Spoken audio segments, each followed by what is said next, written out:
Cameroon's political landscape is shifting at the top as Parliament on April 4 approved a constitutional reform creating the post of Vice President of the Republic, a move set to reshape the very structure of power in the country.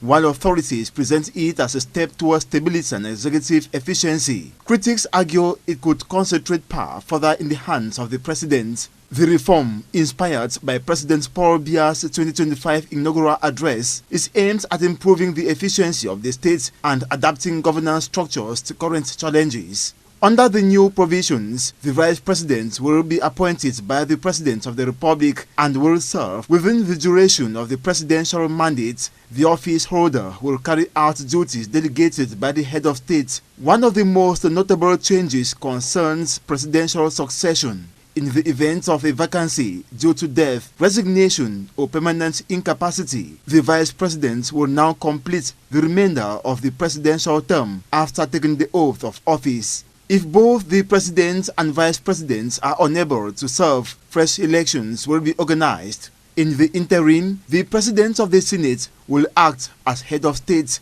The reform also places the Vice President under the same legal and ethical obligations as the President, including asset declaration requirements and accountability before the High Court of Justice.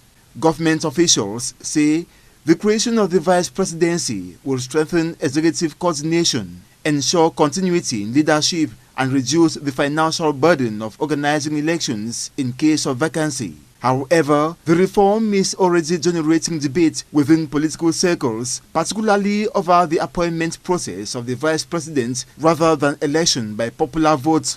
The law further amends several key constitutional provisions, including those relating to presidential powers, succession, and governance structures. With this development, Cameroon enters a new phase in its constitutional evolution, one that could reshape Cameroon's political landscape for years to come. However, authorities are betting on a more stable and efficient executive system.